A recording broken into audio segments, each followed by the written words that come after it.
been a long drive up from LA. We're at Bob's Well Bread in Los Alamos. I need a cup of coffee. Let's go see Bob and how his crew makes bread here locally.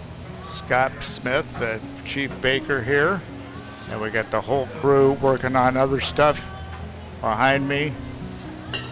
This is a lot of people, boy. It takes a lot of people to get you your bread. A baguette can become either a straight baguette where you're scoring it, or you make it into an epi. Epi de blé means shaft of wheat, and you cut the bread with a scissor, and it gives it the illusion of looking like a wheat shaft. Oh, fun.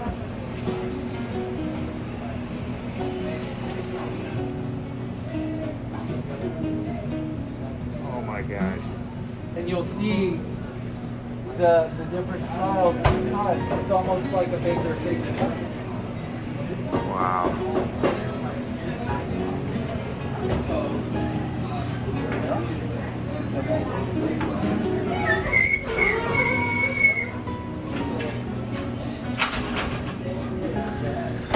So it goes in, you guys were loading it up with the baskets. Yep. And then explain to me what you were doing with all the cutting and all that. So basically we use something called a lame, and we score the bread, and what that allows it to do, one, it helps dictate what the shape is going to be, because depending on how you cut the bread it will change the shape of the loaf, but it also allows the bread to break in a controlled area.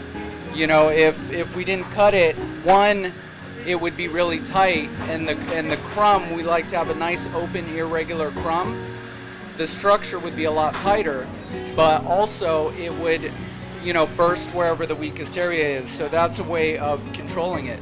A long time ago, when we used bakers used communal ovens, they would have one oven in the middle of a town, and you would score your initials in it, so you knew which loaf was yours. It was your brand. Exactly. Your brand. Exactly. And explain to me the sign we got on there. I know Bob's going to tell me about that, but what is that? This is a Victorian bread fork, and his great grandmother brought it over and gave it to him. And I believe as a child his grandmother used to serve bread with it, so that just kind of stuck with him, you know, throughout his life. And when he became a baker, you know, he wanted to honor her by using that as our logo.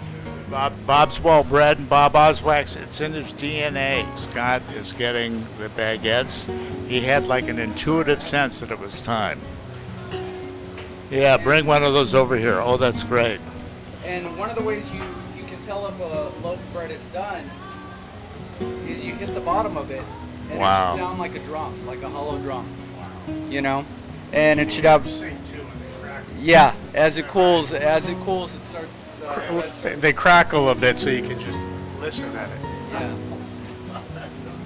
So usually, you know, bakers, you'll see them look at the bottom of the loaf if you know, if they want to make sure the loaf is done.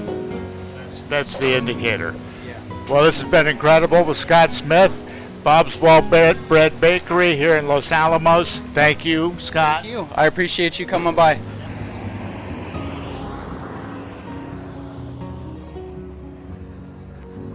We've been to Los Alamos to see how bread is made, and now I'm here with Bob of Bob's Well Bread, and we're here in his Ballard location. And Bob, this is an incredible business you've started. Oh, thank you very much. It's been a labor of love, especially doing it all during the pandemic. Bob Oswaks, I know you come out of the entertainment industry, and I know you've told me a story that was after you had left Sony. Tell me what happened. Well, I'd been downsized out of my role as head of worldwide marketing at Sony, and one of the first calls I'd gotten was from my mentor and former boss, Norman Lear. I worked for Norman early on in my career. I was actually working with him again because Sony owned his library, so I was helping him with syndication and digital and doing all the marketing for his library of shows. And he called like when he heard that I was let go, and he said, "How long have you been doing this?" And I said, 30-something years. "How long were you at Sony?" I said, 12, 13 years. He goes, his comment was, "Over next," meaning that life isn't about just doing the same thing for your entire career. It's time to think about what else you're passionate about. What you want to do. Exactly. And really, I just started making bread while I was trying to keep my mind and my hands busy.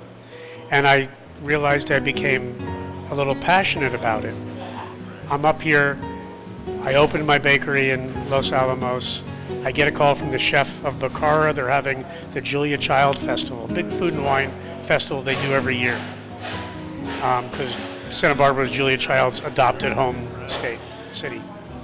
And the chef says to me, because I used to bake bread for him, he goes, I got the Julia Child Festival. Nancy Silverton's our celebrity chef, and she asked for the best bread in the San Ynez Valley in Santa Barbara County. And she said, I've heard of this little bakery in Los Alamos. So he said, will you do it? And I said, of course, but you got to invite me. I make the bread, we go to the event, and I wait again to, say hello to her and she, pay homage and bow. And I said, I'm Bob, I, got the bread for you this evening. And she goes, oh my God, this is so good. I'm so nice to meet you. I said, listen, I don't know if you remember, but about 7 years ago on Larchmont Boulevard, I got you to sign my book and I made you a loaf of bread. And she goes, not the guy who lived around the corner with the bread wrapped up in the brown bag with the twine. I said, that was me. And she goes, congratulations. So I really brought my whole story full circle. Well, Bob Oswaks, thank you. This is incredible, and that's the story of a creative U-turn, a career reinvention here with Bob's Well Bread up in the Central Coast. Pat Pattison with the best of California. Talk to you soon.